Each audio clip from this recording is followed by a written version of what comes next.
Hello everyone, my name is Kireinanurra Ratu Alpusani with student number 23, 30, 04, 20, and 32. Welcome to my Theory of Translation final project. Today, I will be a translation critic. I am evaluating an English-to-Indonesian translation of a paragraph from R.F. Kuang's novel called Yellowface. My goal is to compare the text phrase by phrase and evaluate if the translation is accurate, natural, and acceptable. So, move on to the next. Here is about the novel, and as you can see right here, we have the preview of the cover of the novel right here. And these are the references, the original version and the Indonesian version. Yes, next. Okay, I provide the overview comparison of the selected paragraph that I will analyze in this occasion. Here the original version, and here the target language. And you can see the full version without me here, okay? Okay, I guess it's enough. Let's jump into the analysis. Okay, let me move for a second. Okay, the first one, let's take a look at the first phrase. The night I watched Athena Liu die, translated to malam saya menonton Athena Liu mati. Is it accurate? Yes, the meaning is there, but is it natural? No. Here I'm applying Mona Baker's equivalence at the word level, specifically expressive meaning alongside the collocation. Expressive meaning dictates a word's emotional tone, while collocation requires words to pair together naturally in a language. It feels rigid because menonton in here usually collocates with TV or movies, such as menonton TV or menonton film. And mati is a bit harsh for a novel. A more natural, acceptable, I would provide you. Di malam saya menyaksikan Athena Liu tewas. Okay, move on to the next analysis. Here is it. Let's analyze how translator handled grammar using Catford's translation shifts. According to Catford, translation shifts are necessary departure from formal correspondence to ensure the text sounds natural in the target language. Specifically, I found two types of category shifts here. First, when translating major publishing house into penerbit besar. The translator used a structure shift.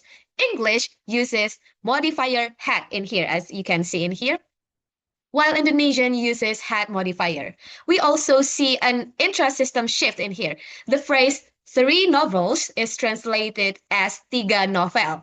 The English plural system as is dropped because Indonesian doesn't need to repeat the noun if the number is already stated in there. These shifts make the translation highly natural and acceptable. Move on to the next analysis.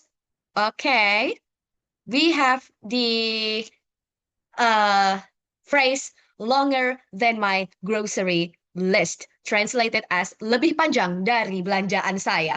Here I'm translating and here I'm analyzing connotation and Nida's dynamic equivalence. Dynamic equivalence prioritize transferring the exact emotional effect and associate meaning over strictly translating the literal form. The author uses a grocery list to inject a sarcastic, bitter emotion into the text. By translating it literally in the specific content, the translator brilliantly preserves this exact emotional effect for the Indonesian reader. It is a highly accurate and acceptable transfer of meaning. Okay. Next, finally, we have the figurative language. Here, just another feather in her cap, translated as hanya sekedar pencapaian. This is a metaphor. Using Mona Baker's theories, the translator applied the paraphrasing strategy. According to Baker, when metaphor's image is culturally unknown by the target language, like this, paraphrasing is used to explain the shared quality directly. As you can see, the phrase from the search text, just another feather in her cap, does not exist in Indonesian culture. or a feather in a cap.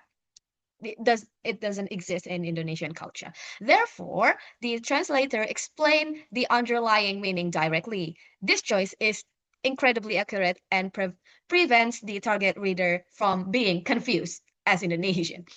All right. So, to conclude my evaluation, let me move for a bit. All right.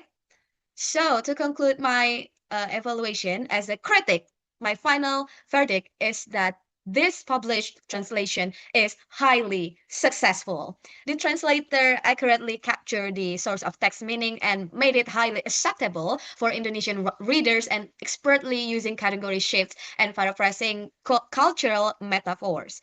However, I did find one awkward phrasing that affects the text naturalness. The opening sentence that I mentioned before, malam saya menonton Atenalium mati, is overly literal.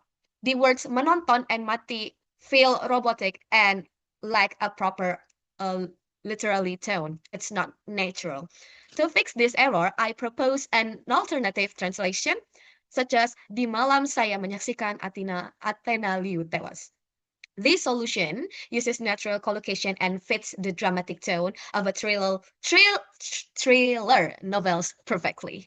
Overall, despite this minor flaw, the translation is excellent. I think that's all the my final project for my theory of translation course. Thank you so much for watching. See you in the next occasion. Goodbye.